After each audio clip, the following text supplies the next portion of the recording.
it's me, Shell360, and I'm here with my Killer albums, and they're cold because I put them in the car, and then I had to go out and get them, and it's snowing right now in Colorado, so yeah, I had to go get them. Anyway, I got all 5 versions. I only got one copy of every version because I am doing the best I can. SM just makes so many copies of everything that it's not possible for me to do multiples. But I got one of everything and I'm going to show them to you. So let's start with this version first because this is my favorite version. This is the Killer magazine version. This is my favorite version because I really, really like these photographs. And it's also my favorite version because it has my favorite photo card that I got in this whole set. So I'm going to show you the photo card because why beat around the bush. This is the photo card I got. I think it's adorable. It is my favorite Key photo card in a hot minute. Like, it's perfect. I know there's a lot of people who are not long-term Shiny fans who might have an issue with Key's styling because I'm sure there are some people who think that as a 30-plus-year-old man, he is too old to be giving you Y2K realness. But I would like to argue that he's actually the perfect person to give you Y2K realness because he actually was around during the time that this was the hot look, so he can give you a genuine Y2K look. So take that, young people. But anyway, this is the postcard that came with my version. And this is the little CD pouch that comes with it. So you open it up and there's the CD right there. And then it came with this sticker sheet, which Key already knows, and he acknowledged on one of his live streams that collectors do not use these stickers. We look at them, they're pretty, they're holographic as you can see, but I'm never going to use them because they're part of the whole package. Now, I have not opened this poster yet. Let's see what the poster looks like. There it is. I wish this was a large poster. I wish that this was the large poster. I have the 2 large posters. I left them at work because I had my packages delivered to work. But on the large posters that I got the one with him on the motorcycle, and then I got the one with him in the motorcycle helmet. I did not get a big pink version of that. That poster, in my opinion, is super duper cute. But this is this version, which has all of the kind of Y2K styling, and I just think it's gorgeous. There are some motorcycle pictures in here, so like you don't lose every concept, but there's not as many of the ones of him in the leather jacket in this version. As you can see, it's mostly him in the studded jacket, and then all the Y2K ones, it's him in the same outfits, just like different poses. So I just think that this color is very good for him. He looks good. I've been very pleased with this comeback. I talked about this comeback very briefly the day that Killer came out. And I talked about how, like, I've been on live stream now for a couple years talking about how I wanted to see Key do a Blinding Lights concept, and he finally did, and I think it's wonderful. I know a lot of other people were not happy with it. There were a lot of people who were like, this is played out. Blinding Lights came out in 2020. We're off that shit. Maybe for you. Maybe for you. I think that I wanted him to do that not because of me being a fan of the song Blinding Lights, even though I am a big fan of the song. I wanted Key to do that style because I felt like that style suits his voice. Because to me, Key has kind of a belty voice, and I think like 80s style songs, 90s style songs, you had to be a belter to really play on the radio.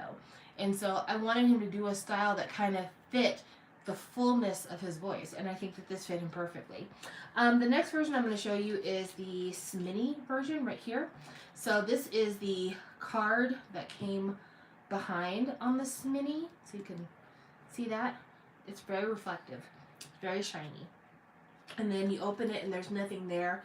They should have printed something here. That was a waste of space, in my opinion. And a lot of the photo cards I got from here on out look identical. So this is the photo card that came with the Shmini version that I got. I literally got like 3 or 4 variations of this exact same photo card. Like these dots right here change position, but it's literally this outfit, this hair, nothing different. I was actually super disappointed in the photo cards we got for Key's comeback because, I mean, I thought that the ideas for the packaging were super creative, so I expected a little bit more variety when it came to the actual photo cards themselves, and we didn't really get that much variety, and I was kind of sad about that. But I get it. You can't do every single thing that I ask for. I'll take what I can get. So there's that. Then we have this, which is the QR code. Now, I have not used the QR code version yet, because I got this mini and I downloaded the disc on the Smart Music card. I don't know if the QR code also goes to the Smart Mini card. I don't know. I will try to open this eventually, but I'm not doing it right now. So this is where we get to the start of like the really creative packaging. So this is supposed to look kind of like a Game Boy. And something about this packaging reminds me so much of Pink Tape that it's not even funny. Like, I'm looking at it and I'm thinking, ooh, Pink Tape. So yeah, this is very, very sweet. I'm going to open it up a little bit. Let's see what we got here. So this is the actual signed photo card that comes with the album. As you can see, the styling is super simple. It's super similar to the last card. Like, not much difference at all. And then it comes with these multiple photo cards. Him in the leather ensemble, and then him in the rhinestone jacket ensemble, and then him in the Y2K clothing ensemble. And then the sticker that came with it, I got the leather jacket sticker. So yeah, the interior of the packaging is not that exciting, but the exterior of the packaging is quite nice. I like it a lot, so I'm not disappointed. I'm very, very happy with it. And then you get this card here, and the back of this card has the QR code. The only reason why I'm not showing it to you is because, again, like I said, I haven't downloaded it yet, and I don't know if I show it to you, if you're able to download it and then I can't download it. I'm still not exactly sure about how the resale value of these QR and smart card albums will work out, because once you download the Sminis to the Smart Music app, it registers that album with your version of the app. So if you were to sell your Shmini, I don't know that the next person who buys it from you, if you've already downloaded it, can actually download the music again. Like, I don't know if it's like you get 2 or 3 tries, you just get 1 try, like, I don't know. So that's a question that I would want to have answered. Okay, the next one we get is this. I think this is supposed to look like an old school computer monitor, because this is the back, like the vents from those big old school computer monitors. And it's a computer game. It reminds me of when I was younger and my family owned a Commodore computer. We owned a Commodore Amiga, and we used to play a game called It Came from the Desert. So that's what the CD looks like. And then the other side, killer. And then there is like a little mini photo book here. It's got the lyrics right there, but then it has these little drawings. They're super cute. I like them a lot. And you get one every once in a while. I think that of all the artists at SM, Key is the most thorough about the visuals for his albums. I think there are other artists who take more care with their music, perhaps. But Key really is the most careful with his packaging. He's like, I'm giving you concept. I'm giving you a show. And I appreciate that. Here's the card that came with that one. As you can see, the look is very similar. It is the leather jacket, same hair. I don't know, I wanted more. I wanted more. And then this is mostly the leather jacket concept, as you can see. So that's the photo book. And then you also get a postcard. This is a very nice postcard, actually. This is fire.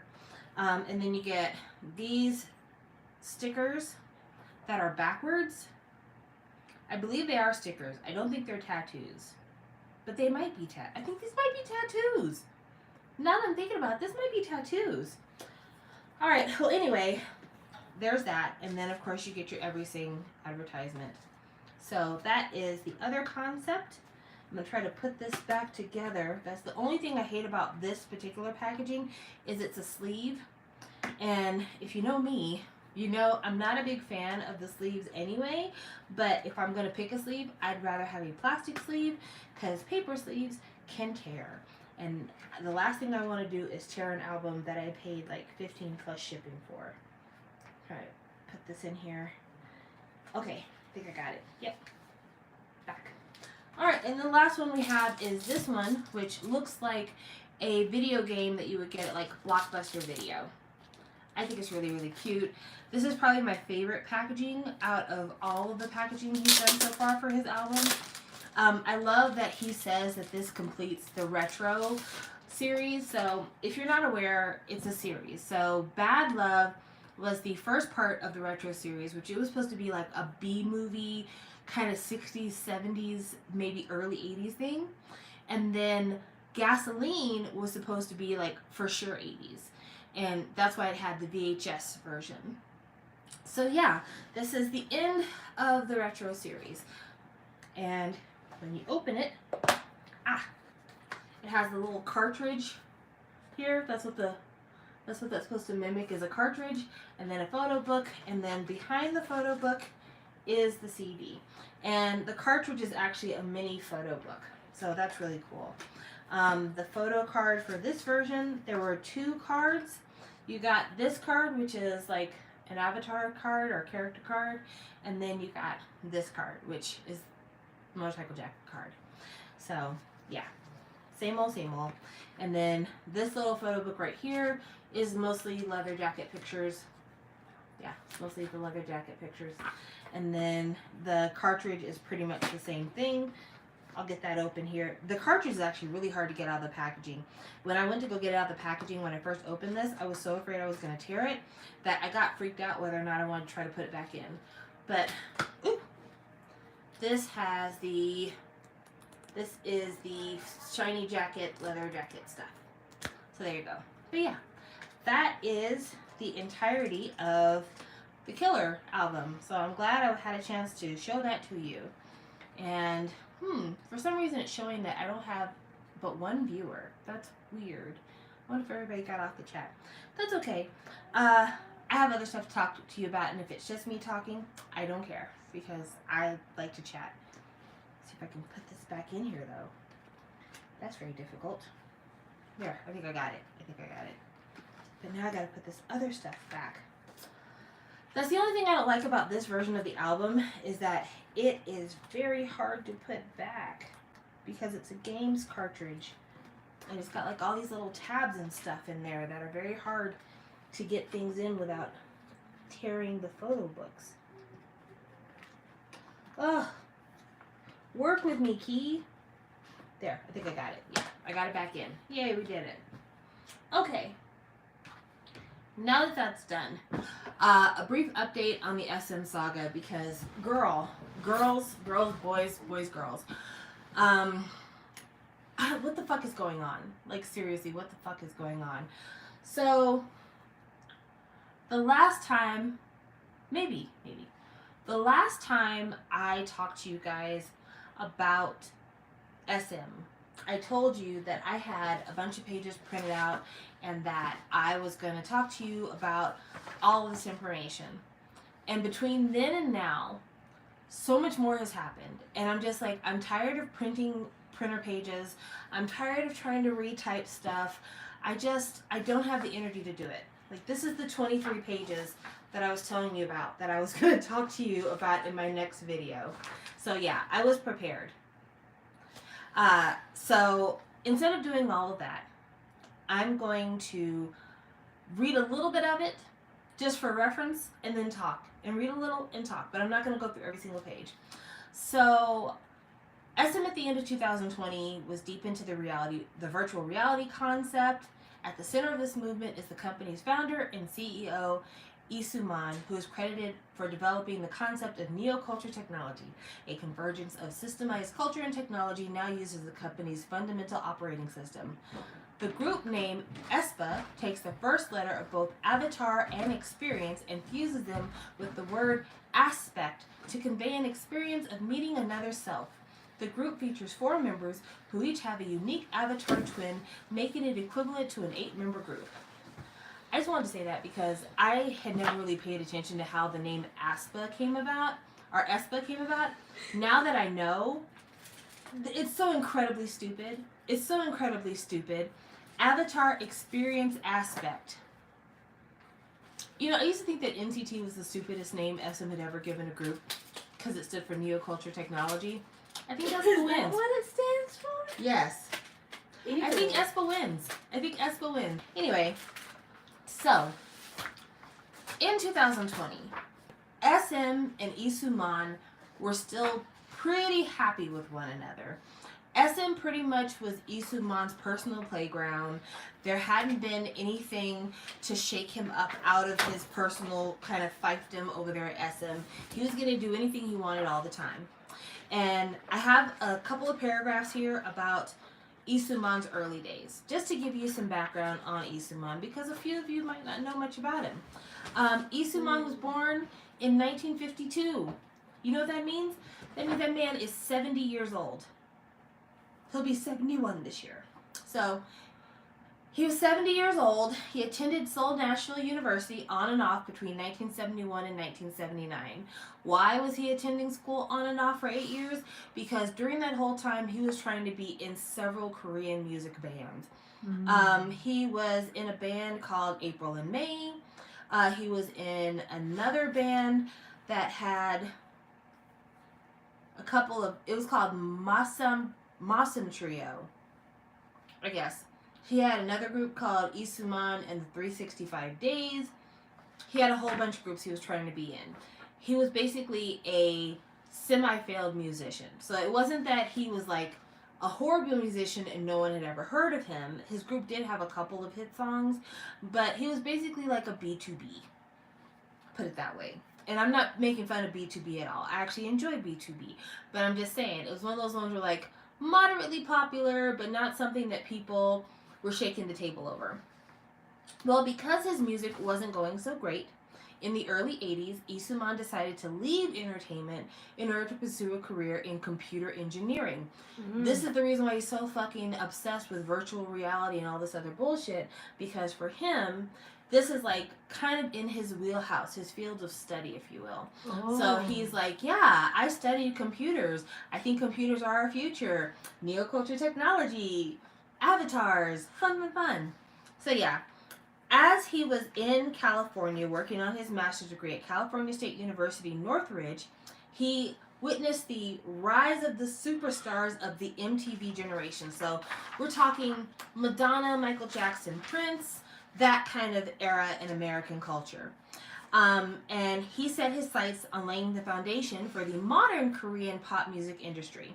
So in 1985, he returned to Korea with a vision of what the Korean music industry could be. And that is when he started to try to like work his way up and through the Korean entertainment industry. But he decided to approach it differently than he did before. So when he first started working in music, he approached it as a musician. Later, he decided to approach it as a business person. He thought, instead of being in front of the television, I'll be behind the scenes. So he started working in production, and he started working on music shows, and he started doing a lot of stuff that was in the background, if you will. And through that, he made the connection with his very first artist, Hyun Jin Young, who was the first artist to ever be signed to SM. So 4 years in Korea, 1985 to 1989, supposedly he saved his money and gained experience from the industry before establishing a company called SM Studio, which was named, of course, after his initials, Suman, SM, right? So anyone who tells you that SM stands for Star Maker, that's post. That was a change, if you will. That was, what do they call it when they rewrite a story? Retconning. It was retconning. Canon is Suman. Retcon Star Maker. Anyway, let's keep going. Had a studio in 1989 called SM Studio in the Apgujeong region of Seoul, signed Hyun Jin Young, and then he began to develop his in-house system. Now, I won't say that Isuman was the first person to have an in-house system, because that's a fucking lie. Also, anyone who's a fan of SM, you already know, early in the SM days, Isuman was obsessed with Japan. Like, totally, completely obsessed with Japan, especially the Johnny system. Now, I'm not a big Japanese media person, so I'm the last person you need to explain the Johnny system to you. Please go on YouTube, find somebody else to explain it to you. But basically, the Johnny system works in that you have these groups with, bless you, with a whole bunch of members, and each member kind of has like a home station. So a city in Japan where they have a theater and they perform mostly in that theater. And then they do group projects together. Once you get to a certain age, you retire from the group, they bring in fresh blood, and you have kind of a never-ending youthful group. And the company takes care of everything. They decide what the artist wears, what the artist sings, what the artist says, where they go. Like every aspect of their performance is dictated by the company. And because the company comes up with everything from the beginning of the concept to the end of the concept, you don't really have to be a very talented artist to make things happen in the Johnny's system. Same thing with the AKB system. You don't have to be the most talented singer or dancer to make a splash in these systems. They kind of more rely on personality. Isuman saw that and really wanted to make that happen for SM. But he also was a part of that whole 80s pop culture revolution where voices really mattered. We're talking the era of Whitney Houston, the beginning of Mariah Carey's career, Celine Dion. You know, big voices counted. So he's like, I'd like to marry the Johnny system with a little bit more integrity, a little bit more artistry, a little bit more vocal talent. So, because of all that, that's how we get the system we have now. So, reading through it, it says that during the 90s, he developed the in-house system that looked after all aspects of the artist's career. Isuman's approach was targeted at teenage audiences and took a holistic view of the qualities needed to become a successful entertainer. The company was renamed SM Entertainment in 1995. So, from the very beginning, SM has been on that fuck shit. The only thing I forgot to put in my notes that I really regret not putting in there, I needed to put in more information about the whole TVXQ DBSK situation. I did not do that, so I don't have any years for any of that stuff. But it's important that I talk about the fact that SM was founded in 1995, but they didn't go public until the early 2000s, I believe, or 1990. No, I take that back. They went public, I want to say, either 1997 or 1999. This is important because 1995, 2002, that's a 7-year difference. In between the founding of SM Entertainment and then 2022, when Isuman fled the country because of suspected embezzlement and fraud, SM went public. Now, the story from what I've read and the way I understand it is that initially when SM wanted to go public and get investors, in order for you to go public, you had to have a certain amount of investment in the company, a certain dollar threshold in order for you to be listed on the Korean Stock Exchange. What Isuman did is he withdrew the amount of money you needed to go public. Allegedly, he withdrew the amount of money you needed to go public in Korea from SM's bank accounts, basically, set up a foreign company to reinvest the money back into SM to make it seem to people who wanted to buy SM stock that, like, oh, all these foreign countries want to put a whole bunch of money into SM, when really and truly SM had not been making a great profit at that point, and Isuman really didn't have a bunch of people knocking on his door wanting to invest in his company. So anyway, that all happens. People are kind of suspect, and eventually the government is moved to start investigating. When they start the investigation, that's when Isuman goes on the run. So, I'm going to read this the way I understood it. In 2022, Isuman and Su Siwon, whose name I have not been able to find anywhere else, allegedly fled the country after they became key suspects in an investigation on corruption in the entertainment business. Soon after, the Seoul Public prosecutor's office requested Interpol to put Lee Soo-man and Soo Si-won on the wanted list to bring them back and suspend their passports through the Ministry of Foreign Affairs and Trade. Lee Soo-man was put on the wanted list for charges of embezzling approximately $1 million from company funds and for bribery, and Soo Si-won for charges of bribing producers to promote his movies while he managed Soo Si-won production. As things got more serious, Lee Soo-man returned to Korea in May of 2003 and was immediately arrested. He denied all accusations, but the public prosecutor expressed their intentions to conduct a thorough investigation of his activities. Lee Soo-man completely denied all accusations, while Soo Si-won admitted to some of the allegations and apologized. He was eventually released in just one day. Despite months of searching for Lee Soo-man, he was apparently sent home early because SM lawyers had provided a large amount of proof denying all accusations. The result of trials in September 2004, however, proved him guilty, and he was sentenced to 2 years in prison and 3 years of probation. So Lee Soo-man's got a criminal record. Friends, family, countrymen, known for doing some fuck shit when it comes to money. Keep that in mind. So this sentence was then delayed due to the fact that the company funds were then transferred back into the company. Like I said, he took the money out to put it back in to make it seem like they had big investments. Then, in February of 2007, Lee Soo-man was listed in the special pardon list for the 4th anniversary of President Roh Moo-hyun's inauguration and ultimately pardoned. So even though your man was put on trial, found guilty, and was given a prison sentence, he never had to serve it because he received a presidential pardon. Years and years ago, when the Park Bomb stuff came out, I remember climbing on the YouTubes and being like, it's a fucking conspiracy, everyone is in bed with each other, it's a distraction, yada yada yada. Immediately people already put that tinfoil hat on my head. But how does a man convicted of embezzling funds from his company get a presidential pardon? Could it be some one hand washes the other type bullshit happening? So, not saying, just saying, suspecting that YG might have been in bed with a president, not like literally sleeping together, but I mean like in cahoots, in business with the president to do special favors, not beyond the pale. Alright, then in February of 2010, after his pardon, 3 years after his pardon, Lee Soo-man resigned from his position as a member of SM's board of directors, but maintained a role in the company's management and artist development divisions.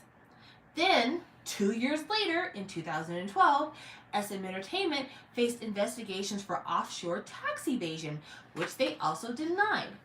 Rumors had it that the company had set up bank accounts in tax havens such as Hong Kong and had been sending earnings to these accounts. The company had allegedly evaded approximately $9 million in taxes using these offshore accounts. $9 million US.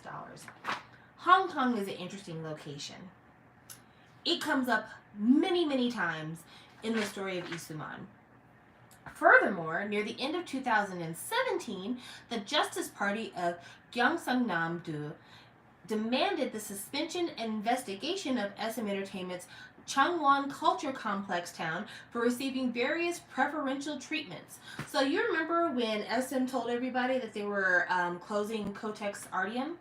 The reason why they were closing Coex Artium is because they were opening this Changwon Culture Complex town. It's not open yet. It's not open yet because apparently there were a whole bunch of favors and permit kind of things that were given to SM during their planned construction that were not things that your typical builder gets. Were not favors and permits that your typical investor gets when they're building property. Therefore, once it became apparent like just how much kind of fuck shit was going on, that thing came grinding to a halt. So yeah, just, it's a lot. It's a lot. Okay, keep going. It has been revealed that the Changwon SM Town project has received various preferential favors, and that is bad business. As a result, Changwon must halt all projects of Changwon Artium City, the project operators, and consider resuming the project once the facts have been revealed through investigation, according to the Justice Party. Okay, I think I put everything there that you need to know about in terms of like SM's history. So then, we're at the end of 2020, or we're in 2020, deep into 2020, the pandemic. We're deep in there. We're close to present day. This is where we get the first offer for SM to be taken over by an outside company.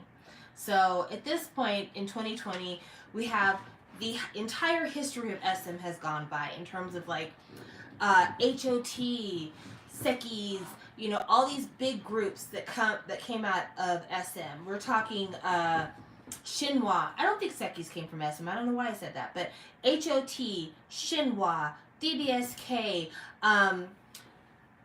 I'm thinking of names and they're flying out of my head. SES. We're talking, of course, you know, Shiny, Girls' Generation, Super Junior, EXO, Red Velvet. The list goes on. FX. The list goes on and on. All of these people have been in and out of the doors of SM at this point. Like Finkel, thank you. So many groups have been in and out the doors of SM at this point. People I can't even remember, but amazing, important people nonetheless. So in 2020, after all of this history of SM, all the album sales, all the history being made, Naver comes along and they would like to buy into SM big time. So Naver, a Korean online platform giant, invested 100 billion won into SM's subsidiaries SMEJ Plus and Mystic Story. Who are they? I'm going to read it to you. SMEJ Plus is a provider of fan club and concert-related services. Mystic Story houses a diverse portfolio of artists ranging from singers, webtoon comic artists, songwriters, and more. These two companies will work to create fresh content for VLive, Naver's video streaming service, and for Fanship, the company's fan-targeted membership platform which uses big data to connect celebrities and fans. So VLive is dead now, so this is kind of a historical note, but that's funny. SM will join its fan club services with Fanship to bolster global fan-based activities. So I'm assuming that they were going to join Bubble into Fanship. And then it says here, in 2017, Naver invested 100 billion won into YG Entertainment, one of the top 3 Korean entertainments in charge of Big Bang, Blackpink, and iKON, amongst others. The IT giant is the second largest shareholder with 9.13% stake in YG. So yeah, Naver was putting a little bit of money into these SM subsidiaries because they had big plans to make big investment into Naver. And Naver, at this point, was really making big investments basically into like all of the different K-pop companies. So I did a little breakdown here of like who owns what on these labels, because I was like, okay, if Naver owns a big chunk of YG, how much does Naver own of JYP? How much do they own of HYBE? So I went on Wikipedia and I pulled these numbers. According to Wikipedia, the main shareholder at YG, of course, is Papa YG, Ugmo himself, with 16.91%. Then the next biggest person invested in YG happens to actually be the National Pension Service of Korea. So Koreans basically are investing their retirement into YG. You better hope Blackpink never breaks up, y'all, because your retirement is at stake here. Okay, and then after that, it's Naver with 8.91%, and then Tencent Mobility with 4.31%. So, important thing to know. Then, I was looking at something else that was important to me. YG has an affiliate company much like SMEJ Plus. So SM has SMEJ Plus, YG has YG Plus. The top shareholder in YG Plus is YG Entertainment. They own 30.22% of YG Plus. HYBE and Weverse Company own 17.9% of YG Plus. They are the second biggest investor in YG Plus. Interesting. And this is interesting because I remember when this news came out that HYBE was making a major investment in YG Plus. I did a video about it, and I remember saying this was the first step to YG making an offer to own, or HYBE making an offer to own YG. This is a really large percentage. This news that HYBE is wanting to take over SM, trust, believe, put money down on the ground. HYBE's going to try to own YG in very short order. Next, the percentages for SM Entertainment. Turns out that the National Pension Service owns 8.96% of SM Entertainment. That's very interesting because, again, Koreans are putting their retirement money into a K-pop label. That's wild. And then HYBE, who owns what there? Turns out that when it comes to who owns what, CJ owns 21.78% of Netmarble, and Netmarble owns 18.21% of HYBE Entertainment. The largest shareholder in HYBE Entertainment is Ban Si-hyuk, which is producer our Bang PD, and he owns 31.8% of HYBE Entertainment. So very, very interesting. And then I don't know if I pulled JYP. I don't think I pulled JYP because I don't think I really cared about it all that much, but JYP is also owned by several different individuals as well. So don't think that these are the only ones that have big percentages owned by outside people. So yeah. In February of 2021, which was after this news with Naver, SM Entertainment was ordered to pay $18 million after a special tax investigation, which is far from the company's first time in being investigated. So yeah, SM still is on that bullshit. SM still owes money for taxes. SM is still being mad weird. Let's keep going. And then catch breath. So, as I read before, in August of 2020, Naver made a sizable investment into some subsidiary companies for SM. Now we're moving on to June of 2021, which is after SM was ordered to pay $18 million in taxes. It says here that there began a bidding war between Naver and Kakao. So it says SM Entertainment negotiated a deal with China's Tencent Holdings under the table in late 2020. And early this year, HYBE, the label behind the boy band sensation BTS, approached SM, which rejected a deal, according to industry insiders. So, remember I was telling you about the investment in HYBE? Funny enough, Netmarble, which owns 18.21% of HYBE Entertainment, its main shareholder is Bang Junhyuk, then followed by CG E&M, and then followed by Tencent. So China is a large investor, or at least a Chinese holdings company is a very large investor in HYBE Entertainment. HYBE Entertainment and also Tencent is listed here as having negotiated a deal with SM. So all this shit is connected. Every bit of this is connected. But yeah, even in June of 2021, Kakao was interested in SM. Naver kind of had a heads up because they had already negotiated a deal with SM prior to this, buying into some of their subsidiaries. But yeah, Naver and Kakao both wanted a big part of SM, even after SM had to pay all of this tax money. So let's keep going. Kakao, which is pushing for an IPO of the affiliate Kakao Entertainment in the later part of 2021 or 2022. These are historic articles I'm reading for you. Wants to buy SM to create a synergy. Basically, they're wanting to have SM under their arm because Kakao at the time already owned 7 management firms, including Play M and Starship. So they were looking for an IPO. Kakao at the time was looking for an IPO, and they wanted to have SM under their roster because at the time, SM was a wanted property. You had HYBE already putting an offer for them. They knew Naver wanted a part of them. They had an investment from the Korean Pension Service. Like, they were making money, or at least they looked like they were making money.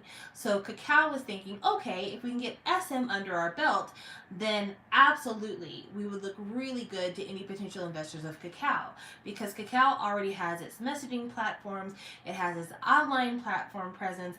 Like, Kakao is a huge deal in Korea. So definitely this would have just been like a cherry on top of their cream cake. So at the time that they were talking about buying shares, it said the takeover of SM, which controls 20% of the domestic entertainment market at the time, will put Kakao in second place with a 25% market share, just behind market leader Hybe with a 33% share. So at the time, Hybe had a 33% share of the entertainment market in Korea, and SM had 20%.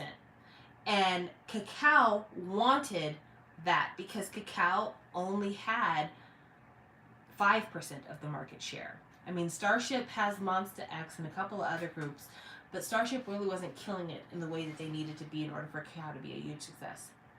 Also, Kakao wanted to gain access to Dear You, a K-pop platform run by SM Entertainment. But the problem was, at the time, Kakao was only offering 40,000 won per share for the SM Entertainment stake, and Isuman wanted more. And at the time, SM was trading on the Kosdaq for 44,500 won. So at the time, Kakao was thinking the same way Align Partners was. Align Partners was looking at SM when they first bought SM shares thinking, why is this trading at 30K? I think it could trade for more. Kakao was thinking the same thing, except for instead of thinking SM shares could trade for more, they were thinking, we think SM is undervalued. We should buy SM and then make our shares worth more. So that's where we're at with all this. I know, this is a lot. I'm not going to read all 23 pages, I promise you. It's not going to happen. So we get through all that. Then in August of 2021, South Korean entertainment and food-focused CJ Group has emerged as a dark horse to buy a controlling stake worth about 300 billion won, that's $260 American, in SM Entertainment. So, we had Naver and Kakao already 2 months ago battling to own a controlling stake of SM. Then, here comes the CJ Group. Now, the CJ Group has a vice chairperson whose name is Milky Lee, who reportedly lives in the U.S. Virgin Islands. Tax haven, that's what that means. People don't live in the U.S. Virgin Islands. They become U.S. Virgin Islands citizens in order to avoid paying taxes. Let's keep going. But at the time, Milky Lee took an abrupt trip to Seoul to meet with SM founder and chief producer Lee Soo-man, according to the Korean Economic Daily. She oversees SJ Group's strategic direction and management of entertainment and media business. The granddaughter of Samsung Group founder Lee Byung-chul, she came into the spotlight at the Academy Awards ceremony in February of 2020, where she delivered an acceptance speech as the producer of the Oscar-winning Parasite. So yeah, CJ E&M, who is a big investor in Hybe, after SM turned down Hybe's deal, wanted to own SM. Interesting. So, in case anybody's thinking, like, this whole people wanting to buy SM happened overnight, that's never the case. All this shit has been brewing at least for the last 3 years, if not longer. So, at the time, it looks like they were saying that they were willing to pay 65,000 won per share, which is much higher than the 40,000 won that Kakao was going to put. Yes, thank you, Diana. The Samsung family, their power is insane. Like, if you're an actual, like, descendant of the Samsung family in Korea, you can't go to prison. You just can't. Like, you could try to do things to land you in prison, but their company is so bulletproof that people would be afraid to haul you into the jail. You would just have to accidentally fall to your death or something. They're a very powerful group. So that was already happening at the time. Now we're at the end of August 2021. It says here, SM Entertainment is up for sale. Soon after taking over its sister company, the Korean name of which translates to Like Enterprises, SM Entertainment will sell more than a 20% stake of itself worth 340 billion won on top of Lee Soo-man's 18.72% stake. So at the time, it was all rumors as to how Kakao, Naver, or SG&M would take over SM. Then in August, it was basically announced that the way they would be able to take over is they would have to buy Isuman shares plus some other shadow companies that own shares for SM as well. So all that's there. Okay, taking a breath. I've been talking a long time. For those of you who are following me and actually getting into the Gigiana, thank you so much. I know this is hard. Okay, in October of 2021, this is after Isuman announced that his shares were up for sale. SM Entertainment founder Isuman was named in the Pandora Papers. Listen, whenever anybody, you can look it up, the history of things. Thank you, Buzz Forward. You can look up the history of things. Anytime anyone from the Samsung Group has gone to jail, they get out. They never serve their full sentence. They never are executed for anything that they do that is a capital punishment. They go to jail, but they don't go to jail. They're like under house arrest, or they're in a remote prison environment, but they don't go to jail. They do not go to jail. 207 days off of a what type of term? For what kinds of crimes? I'm telling you, they don't serve jail time. They're probably sitting in somebody's office for 207 days playing puzzle games on an iPad somewhere. They don't go to jail. They don't. They don't go to jail. Let's keep going.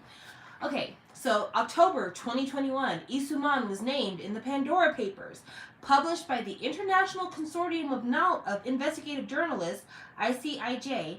The Pandora Papers are a leak of 12 million documents containing financial data and South Korean that contains. I'm sure that, but isn't it accurate to say that they never go to jail? Just saying. I understand that, Sarah. And I guess I should say not literally, figuratively. Figuratively, they never go to jail. Let's keep going.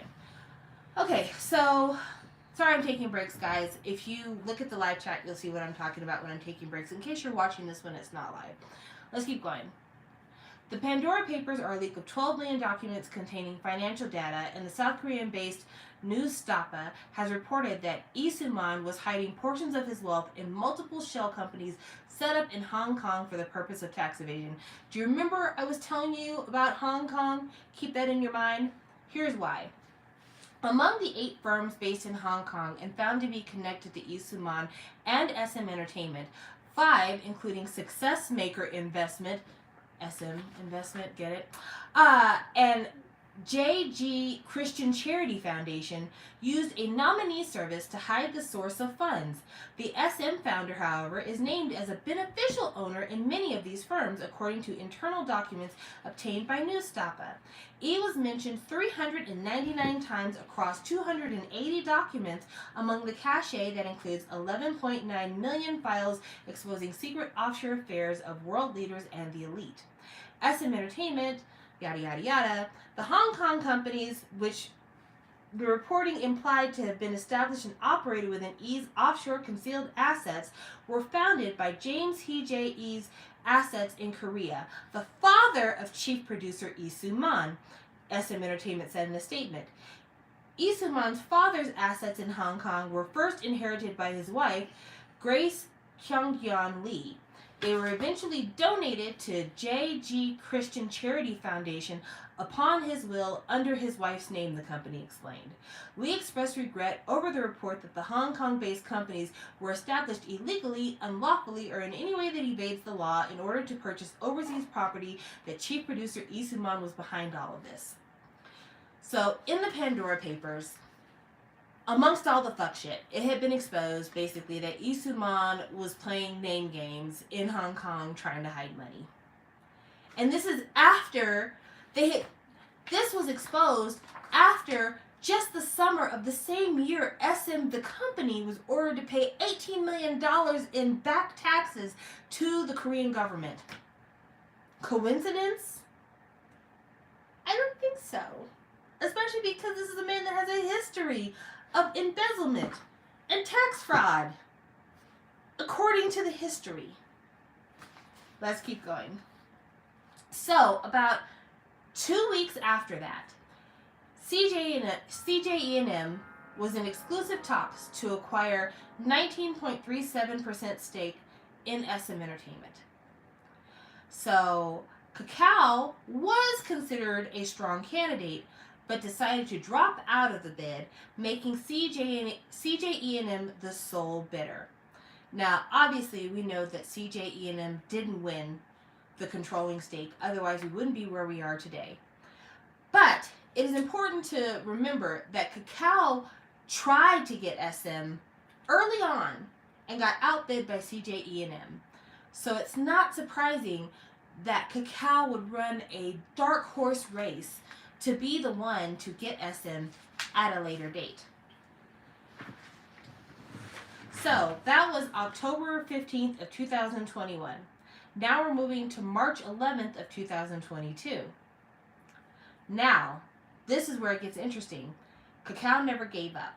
And let's see, November, December, January, February, March. 5 months later, Kakao Entertainment, a unit of South Korea's top mobile messenger app, is in the final stages of talks to buy a controlling stake in SM Entertainment, the company's music label, widely credited as a pioneer of K-pop, in a deal worth $810 million. The reason why they are going to be able to make this bid is because Lee Soo-man didn't agree with the amount that CJE&M was going to pay for his shares.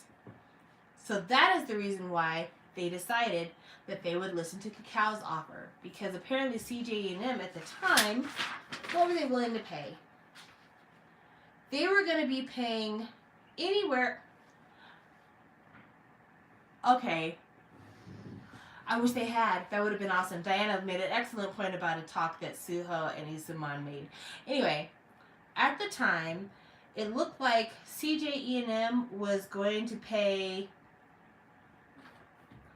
$1.8 trillion.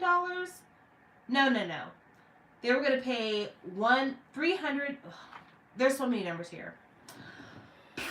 At the time, CJE&M was going to pay Lee Soo-man 354 billion won for his shares. However, Lee Soo-man didn't agree with the valuation. At the time, CJE&M said that they thought that SM was worth $1.8 trillion, which is $1.5 billion in US dollars. Lee Soo-man said he thought the company was worth $4 trillion. $3.4 billion, double what the company was being estimated to be worth to CJE&M. This is the reason why CJE&M ended up withdrawing their bid, because Lee Soo-man was saying the company was worth double. When is another time in SM's history where Lee Soo-man said that SM was worth more investment-wise than what they actually were worth? Early on when SM first went public. So, stunning. Absolutely stunning. Unprecedented behavior. So it says here that for SM, the stake sale to Kakao, if they had gone through with the sale with Kakao, will likely create an opportunity to join forces with Dunamu Incorporated, the country's largest cryptocurrency exchange operator, to venture into NFT-based services. Kakao is the chief shareholder of Dunamu. Okay, we're about to get into a really weak area for me. As much as I try to keep myself familiar with business terms, I have to be honest with you. I had to look up Dunamu because I had never heard of this company before, and I had to look up a little bit of the NFT stuff, because NFTs are something that I really think are just like money scamming instruments. I don't think they hold any real value in the world. And here is some interesting information I found out about Dunamu. Dunamu, operator of the country's largest cryptocurrency exchange, Upbit, saw its valuation soar to $17 billion after HYBE, which manages K-pop powerhouse BTS, acquired a 2.5% stake for about $400 million in November.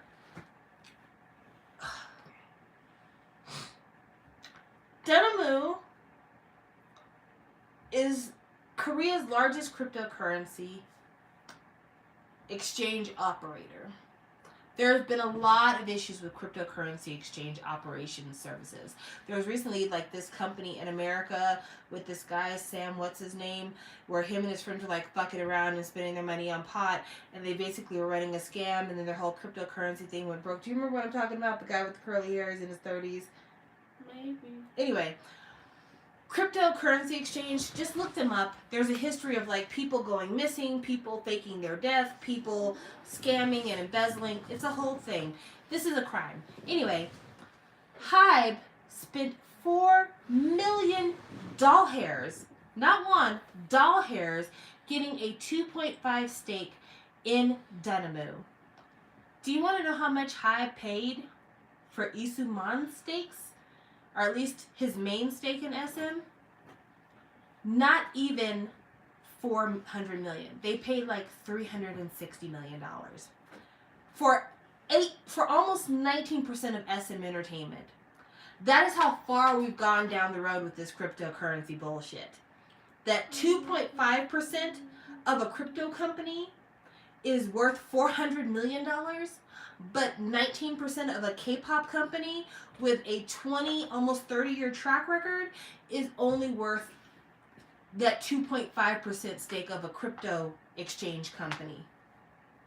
Sam Bankman-Fried. Thank you so much, Sarah. I'm glad you remembered it. I knew I was not making this up. Look up Sam Bankman-Fried and you'll see what I mean about this cryptocurrency exchanges being like nothing but like major scams and Ponzi schemes. Anyway, Hybe, founded by billionaire Bang Shiyuk, who was worth $3.3 billion at the time of this article, and Dunamu are joining forces to sell digital photo cards of BTS in the form of NFT tokens.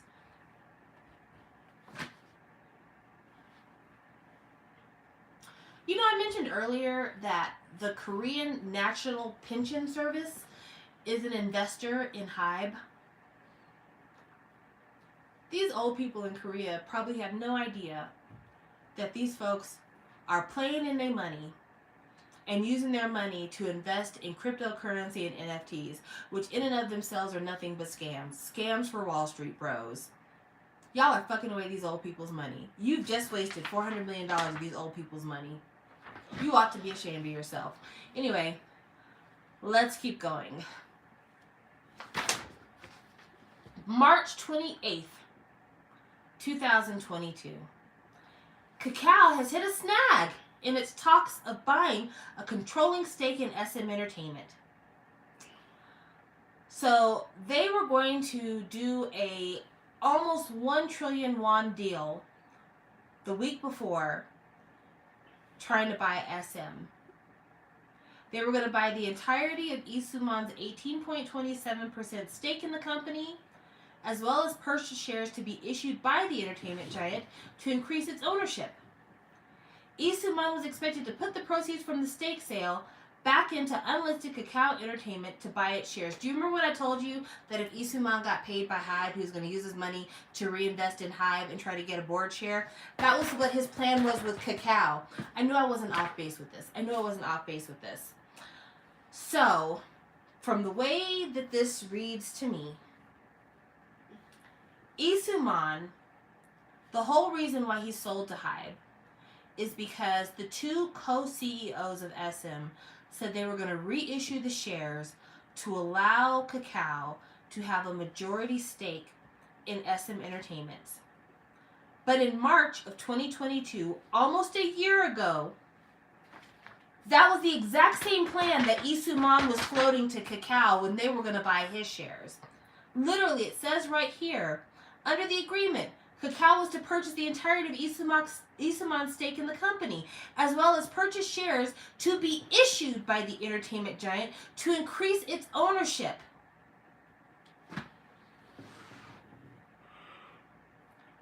It is crazy to me that Isuman was so fucking offended and wanting to file an injunction about being able to issue these new shares to Kakao when that was what his plan was all along. He just got mad because his stake was not going to be included in the final plan because that motherfucker was greedy and wanted more money than what he should have been paid. Junkie. It says, keep it on going with this. Those familiar with the negotiations told the Korea Economic Daily.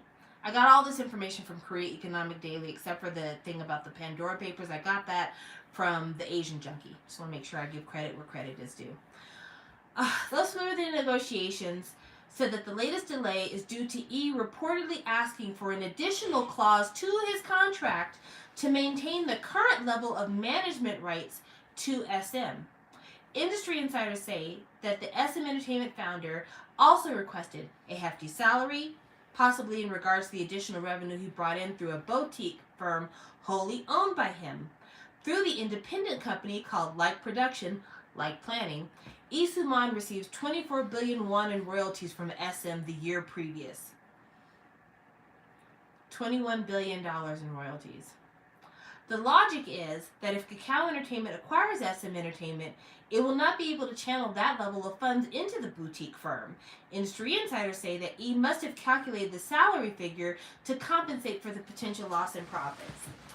So when Kakao was making their deal, they were like, listen, we know that you used Like Planning to skim money off the top. We know that you make SM pay you cash funds for everything that walks out the door at SM.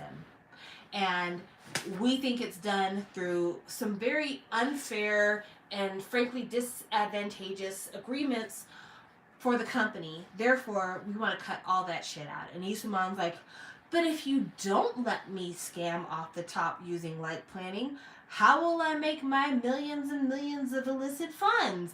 You're just going to have to pay me that in a salary.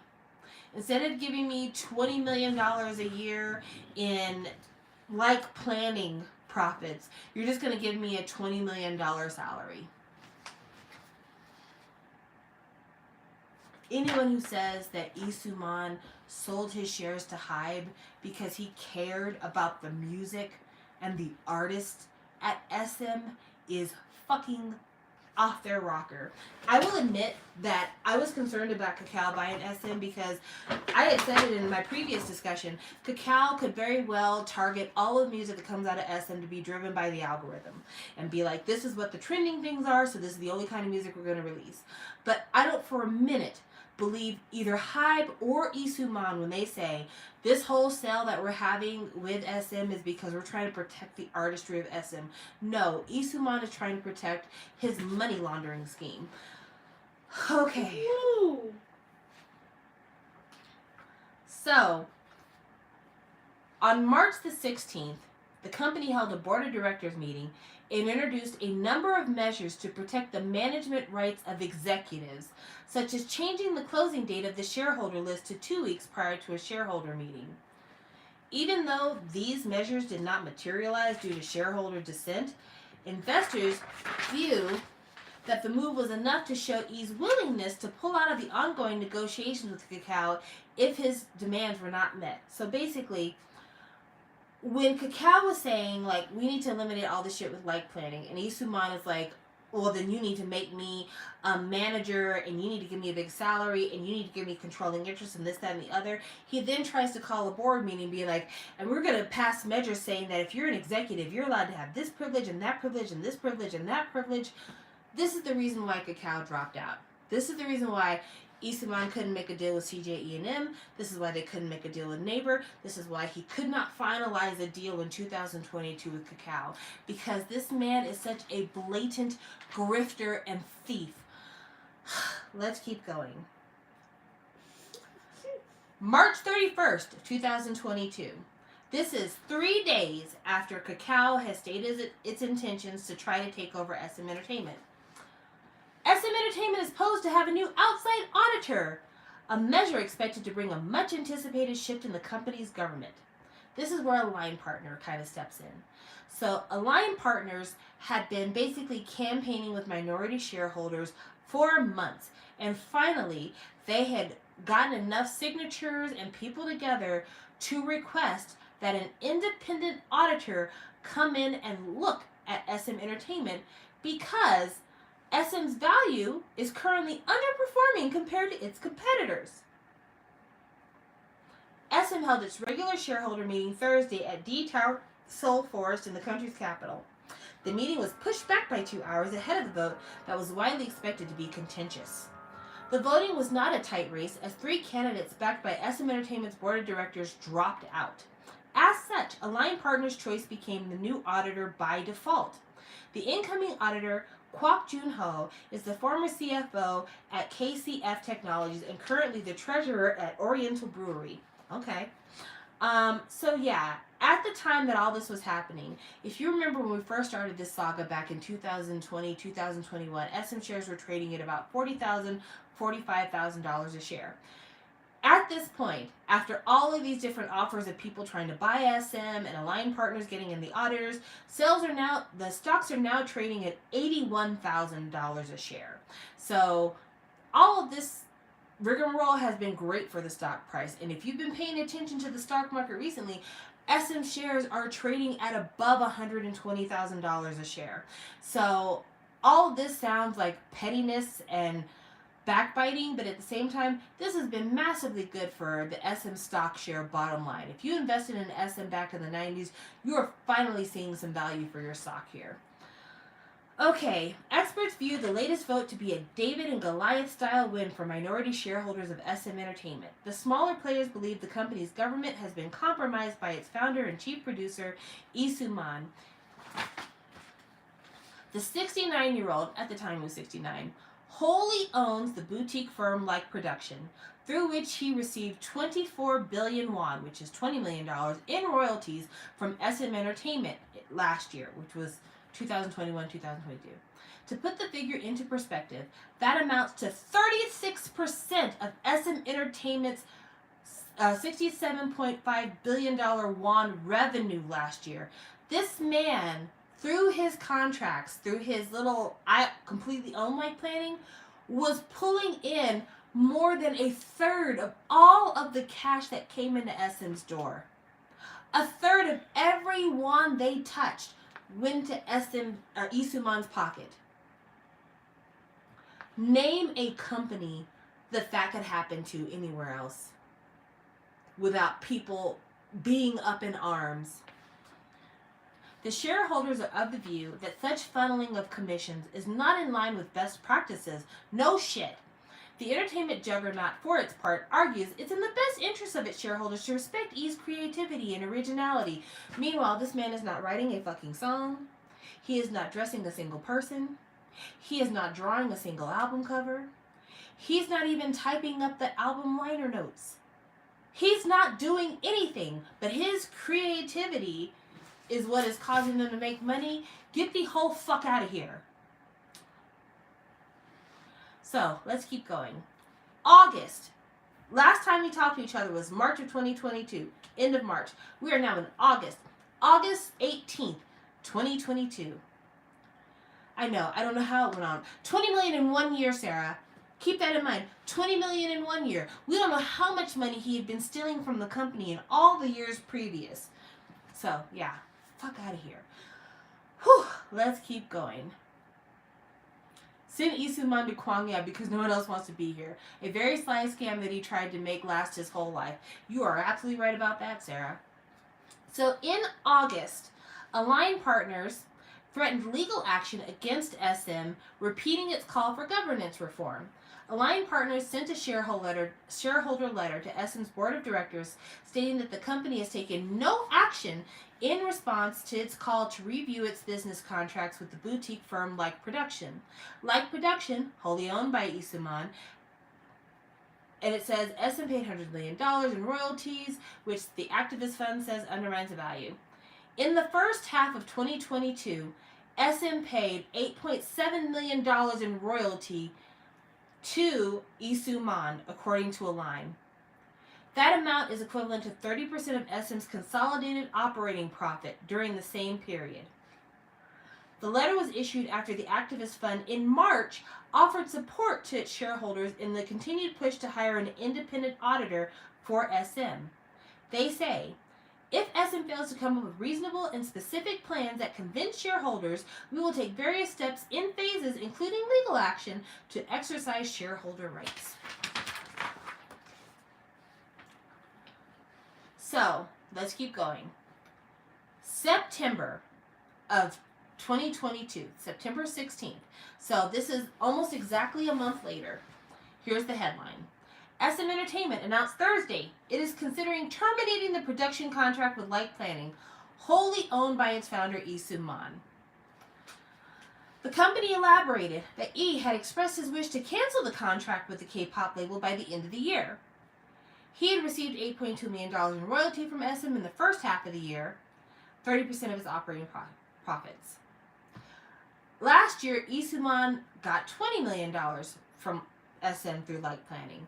Legal experts say that is a breach of trust. At that time, shares are trading high. They're trading at about 76.5K won per share. October.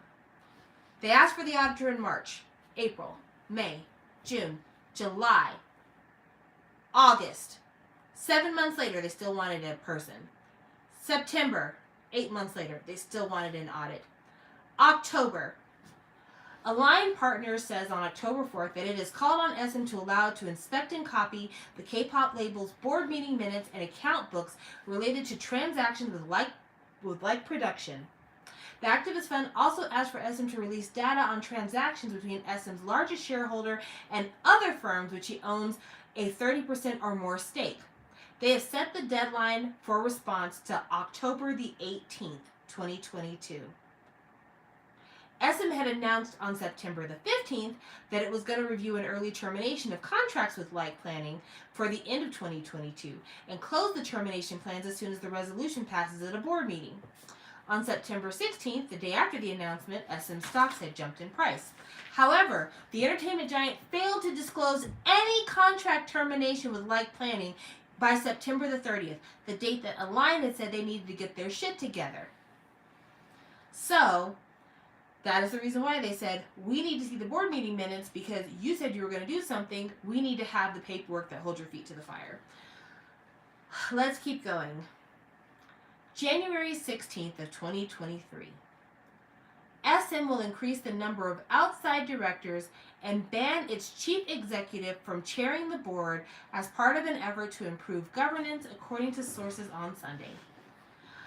The K-pop pioneer will choose 4 external directors for its 7-member board, with 3 other seats reserved for internal members. Currently, SM's board is comprised of 1 outside director and 3 internal directors. Interesting. The move comes after institutional investors led by activist firm Align Partners stepped up pressure for the entertainment giant's governance reform, threatening a proxy battle at the March general shareholders meeting. To enhance the transparency of the selection process, SM will set up a committee, yada, yada, yada. So it says that according to law, they don't have to have all of these outside partners, but they're going to do it anyway as a show of good faith. I'm trying not to read word for word every fucking thing I have printed here because a lot of it is kind of repetitive. Okay, so remember, in January, SM said they were going to elect new boards of directors. They still hadn't given copies of the board member minutes, anything else. They still hadn't done the audit. All that was still floating in the wind.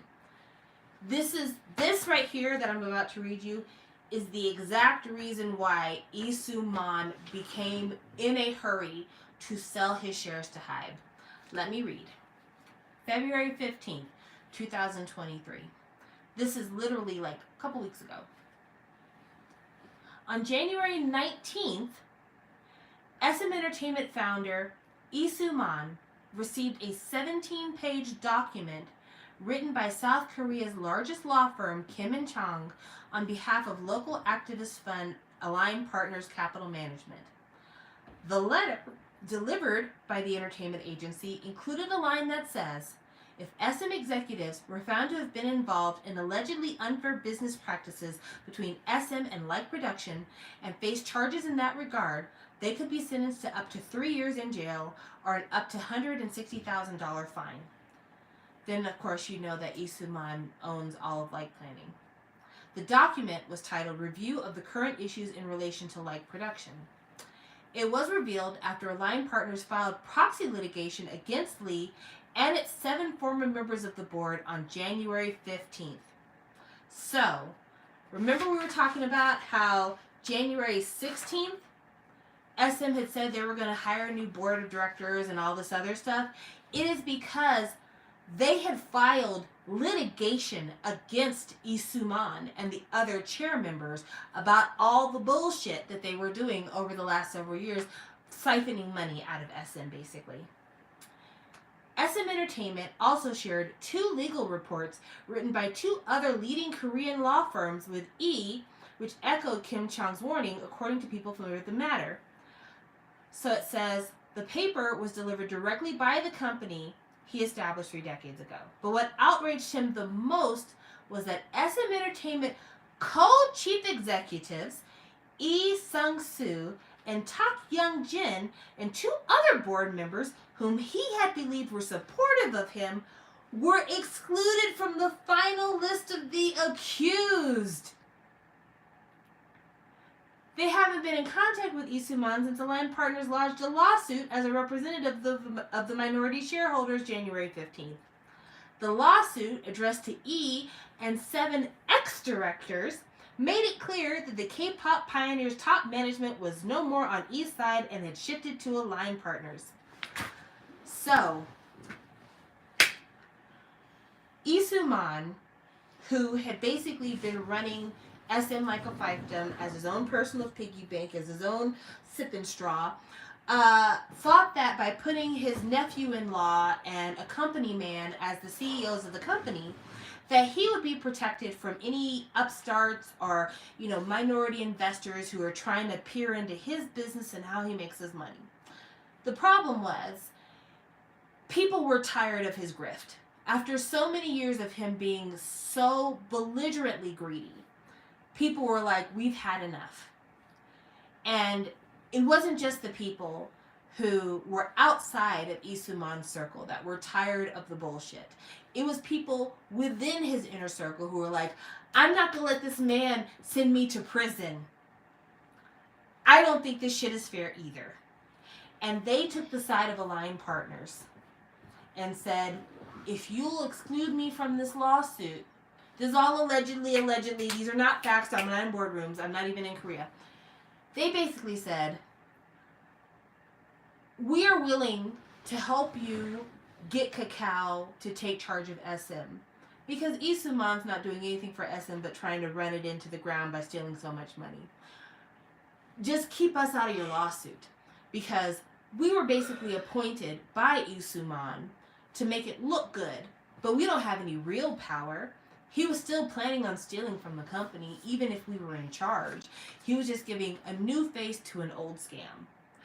So you can imagine how viciously upset Isuman was to find out that his own beloved and cherished nephew was plotting with outsiders to steal his means of thievery and grift.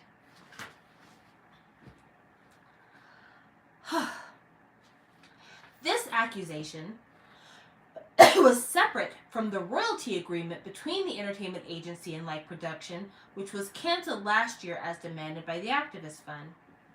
The Activist Fund also claimed that SM's business relationship with Light Production and SM Brand Marketing, both owned by Isuman, as well as with a U.S. food subsidiary, could constitute embezzlement and a violation of the requirements as top managers.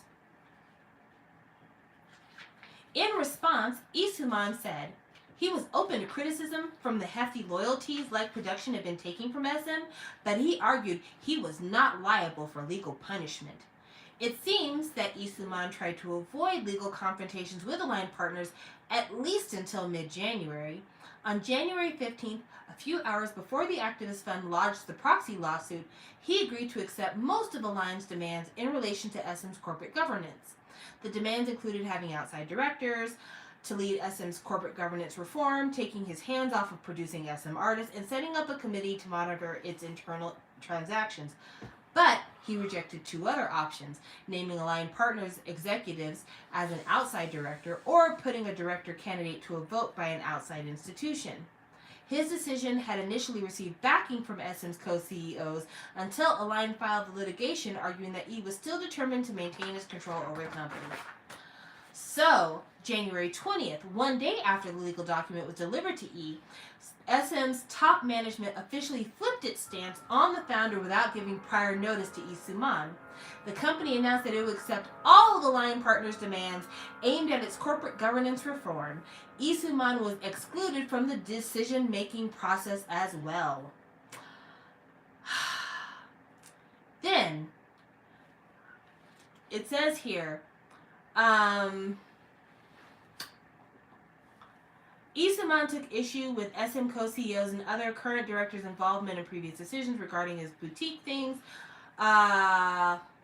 Supporting E. Suman's argument, a former SM lawyer, Cho Byung-kyu, said in an internal memo that SM's co-CEOs and 2 other board members were hiding behind Align Partners to avoid their responsibility in their allegedly unfair business practices with E. Suman's private firms. So basically, E. Suman is saying, they was stealing with me, but they're acting all nice to y'all because they don't want to get caught up in the thieving that they was doing with me.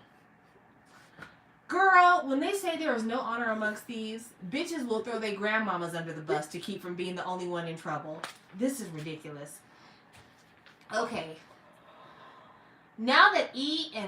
Suman and SM's top management have locked horns, they will likely enter a new round of confrontations over their separate share deals with Hybe and Kakao, which could be put to a vote at the March general meeting. So then, how does E. Suman expect a spot on Hybe's board? Oh girl. Just because E. Suman is a known thief doesn't mean that he's not going to try to get his hands, feet, toes, fingernails into Hybe's board of directors. Absolutely he's going to try to do that shit. I don't even think I've talked about E. Suman's offshore company. I think I talked about it in a previous video, but I haven't talked about it this evening. But girl. So, I mean, Diana, I get it. Why would Hybe want him at this point? Hybe bought his shares. If Hybe was so circumspect of E. Suman and his motives, they would have never bought his shares. It would never have happened. All right. So then February 10th, Hybe was basically announcing that they were going to buy the controlling stake in SM. They were also offering $120,000 per share, which made the stock price jump. When we started this whole saga back in 2021, stock was trading at 40,000 won a share. It is now trading at $120,000 a share. The BTS label's aggressive move is a sign that it will help E. Suman, who is feuding with local activist fund Align Partners and mobile platform giant Kakao. Align, which holds a 1% stake in SM, has led a proxy war against the agency since 2021, demanding more returns to shareholders and better corporate governance. As a result, SM ended its content production contract with E. Suman's firm Like Production, which had a significant amount of capital and royalties until the end of the year. Y'all know all of that. Apparently, Kakao is understood to be a friendly bidder on the SM board. And they wanted to buy new shares and convertible bonds in SM for a combined 217 billion won. If Kakao was to convert the bonds into equity, it would own a 9.5% stake.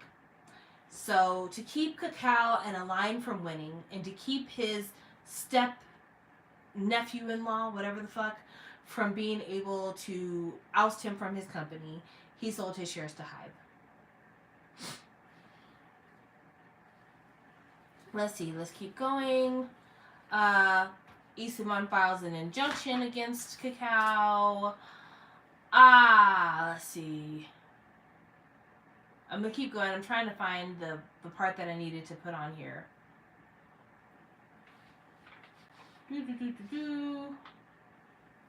To purchase the 40% stake in SM, Hybe would have to spend a total of 1.1 trillion won. So do you remember when CJ was going to buy the company and they said that SM was worth 1.8 trillion won? In total, as a whole, Hybe is saying that only 40% of SM is worth 1.1 trillion won. That's crazy. He does have a son that's not in the entertainment business. He does. And I think his son is not in the entertainment business because he knows his dad is dirty. And he said, there's no need of me dirtying my hands when I could just live off daddy's money. That's how I would feel. Let's see. There's nothing else on here that I want to talk about. There's some other stuff I need to talk about, but they all happened after I printed 23 pages of shit. Anyway, okay, let's keep going. So, after I printed that is when the actual, like, Real Housewives of Seoul, Korea drama took place. So, after Hybe offered its money for SM, Kakao was trying to push the new share issuance in the convertible bonds. Align Partners wants Hybe to buy more than just the shares that they were going to buy off at Isuman in order to have a controlling interest. That's where we were then. Oh, Chris Lee, also known as Lee Sung-soo, one of the co-CEOs of SM Entertainment. Do you want to know what Mans did? After taking a selfie with Lucas in China, he came back to Korea and did a YouTube bi-sister confessional video talking about all of the sins of Lee Soo-man. Standing in a room, earnestly looking into the camera, saying, you guys just don't know this, but my uncle's a crook. And he's done bad, bad things to many, many people. Including the one that is the reason why I said Hybe doesn't care about Lee Soo-man being a crook. Apparently, Lee Soo-man owns a company. According to Chris Lee, Lee Soo-man owns a company in Hong Kong, the same place that he owned companies according to the Pandora Papers, the same thing that came about with the initial embezzlement and tax evasion, all that stuff. Hong Kong, we're back there again. According to Chris, Lee Soo-man has a company based out of Hong Kong that basically owns the rights to all SM activity outside of Korea. Super M, aespa being in Target, Japanese albums, releases from SHINee, DBSK, Red Velvet, so on and so forth.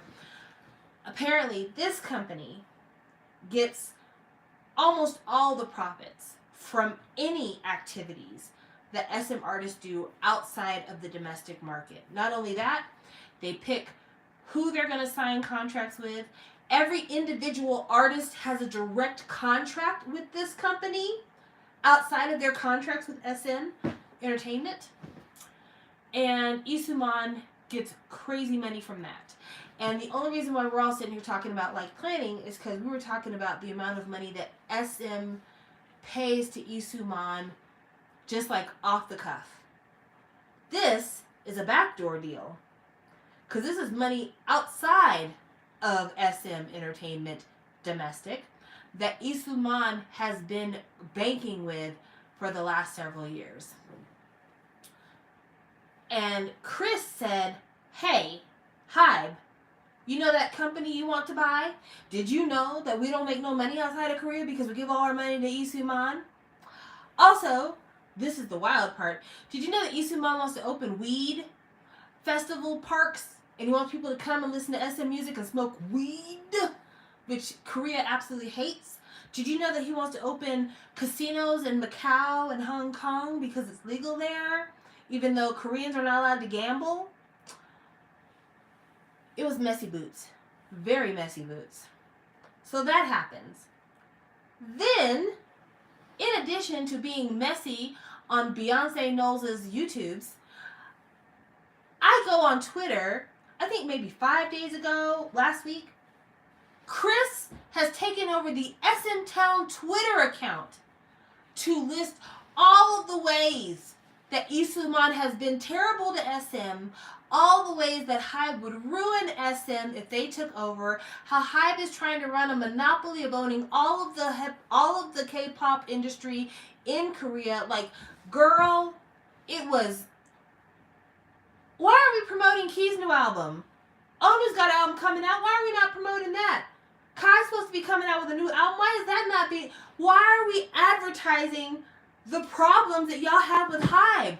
And at first, everyone was like, oh, look at SM being classless. Look at SM being messy. Look at SM airing out their dirty laundry. Look at SM being Tati and James Charles. Girl, do you know what happened yesterday? Yesterday, Hybe, on Hybe's main Twitter account, put out letters in 3 different languages saying, Hybe just feels like we're in the best position to promote K-pop music around the world, and we just want to buy SM because we think we know what's best when it comes to music, and this is just about art, and this is just about helping all of our homeboys and our homegirls flourish, and we're sorry if anybody took it in any other kind of seedy, classless way, but we don't do things like that. We love our artists. Meanwhile, the memory of New East and G-Friend floats in the air and around them.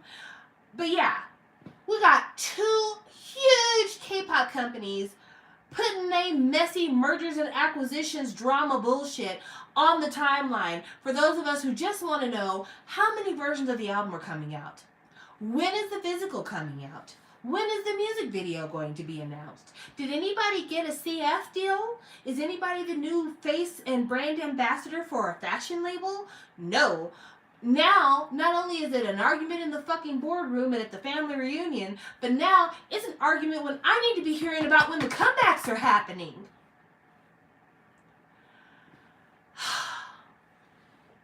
I'm so tired. I'm so tired. Are you tired? Because I'm tired. First of all, Hybe, don't get too ahead of yourself here. Don't believe that just because you got BTS, which even today is making half of the money that Hybe makes. One group is making half of the money that Hybe makes. Even though BTS is still a cash cow for you. Don't think for a minute that y'all don't do shady shit. The fact that y'all have a 2.5% stake in a crypto exchange company and try to sell BTS NFTs, do you think for a second that we're going to look at you as being a trustworthy source of information and not out to get the bottom line greed bucks? Even your own artist, RM, had to stand up at the company meeting and tell you, I don't want no fucking NFTs. I don't want it. And I'm a shareholder here, and I don't fucking want it.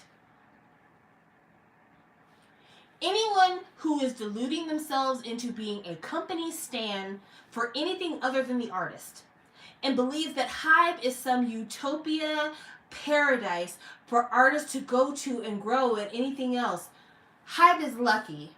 They're lucky that TXT managed to get out from underneath BTS's shadow. They're lucky that New Jeans is working out the way they have. But don't for a single second believe the Hybe is not just as greedy as Isuman is. The Hybe is not just as much after the bottom line as Isuman is. The Hybe wasn't looking at all the crooked, shady, impractical shit that Isuman was doing at SM and not thinking to themselves, these are our people. Absolutely they were thinking that way. That's why they got into business with YG. When YG was looking at like real charges because of the gambling, they were like, now is a great time for us to invest in YG+. All of these people are in bed with one another. It's all a grift. And because of the crazy amounts of money being involved here, it almost makes you feel like money is not real. It's a scam. It's all a scam. And at this point, because it's all so scammy and incestuous and everyone is fucking trying to cut a backdoor deal, I almost don't fucking care. I care about how this affects artist releases. I care about the effect this is going to have on the longevity of a group like SHINee. I care about whether or not my faves are going to be protected. But in terms of caring about whether Isuman is going to keep control of SM Entertainment, I can't find a single iota of myself that can care. And let me tell you one other thing. I'm supposed to be getting my SM winter albums in March. If I get that fucking Isuman conductor card, I will lose my fucking mind. I will write to SM personally and ask them to refund me my fucking money. If you're not a singing bitch on that album, if you're not a singing motherfucker on that album, I don't want to see your fucking face on a photo card. On what planet does Isuman ever think that anybody wants to collect his crusty ass photo card? If I get it, I will write. Anyway, thank you so much for your time. Thank you for allowing me to spend over an hour ranting and raving about the corporate setup at SM. Thank you for trying to follow this with me, even though I'm certain I made a lot of mistakes. And just know that I don't plan to speak about any more of this until something real and concrete happens moving forward, because at this point, it's just a drama. It's just a television show. It's not real. This can't be the way that real adults carry on their business. This cannot be it. So, yeah. I don't have any more shit to say about this. Initially, I was actually very, very worried about what would happen in my phase under Hybe. But at this point, there are no winning scenarios to this. If Kakao wins, they're going to be looking at the bottom line. If Hybe wins, they're going to be looking at the bottom line. At least Isuman, for all of his crooked ass ways, had personal favorites that he kept a job for when they didn't deserve it. Kanta's that guy who's been working at Burger King since he was in high school, and now he's in his 40s, and people are like, why didn't you get another job somewhere else? This is kind of like a high schooler job. And he's like, because I really like it here. And my friends hang out here. And the general manager, who's actually in a better position, is like, he's a good guy. If somebody calls in late, he always shows up to take their shift. We just keep him employed. That is how I feel about the way Isuman treats the artists at SM. So, yeah, I don't believe that Hybe is going to treat any of the SM artists any better than Kakao would have. The only thing that Hybe can possibly give to SM artists at this point in time is he can give them more money for better videos, more money for buying better catalog songs, more money for packaging, and possibly we could see a BTS EXO crossover, which that is the only thing I truly have to look forward to in this life. I want to see Seulgi sing a song with Jungkook on his solo album, and I want to see BTS and EXO have any form of a crossover together, just to stick it in the craw of all them bitches who got their feelings hurt in the early 20 teens, late 20 teens about this one is bigger than that one and that one is bigger than this one. Girl, who fucking cares? Them boys don't hate each other. They hang out together. I know for a fact that Jimin used to hang out with Kai. So anybody having personal hurt feelings behind that shit, yeah. That's the only thing I look forward to out of all this. I want to see EXO and BTS in some way, shape, or form get together and do a little musical something or other. A little musical something. But yeah, I could give a fuck about who wins the proxy wars to own the shares for SM Entertainment when it's all crooks. It's all crooks. Allegedly. Thank you again. I appreciate your time. I don't know what time it is. What time is it here? What time is it here? 10:04. Girl, I thought it was later than that. Anyway, 10:04 here, and Jimin's got an album coming out next month. Kai's got an album coming out next month. Ona's got an album coming out next month. I'm gonna try to buy a little bit of everybody just to be supportive, even though I never did buy Jen's album. I might change my mind one day. I saw it in the Target. I might change my mind. But yeah, just keep listening to music, guys, and stay happy. Bye.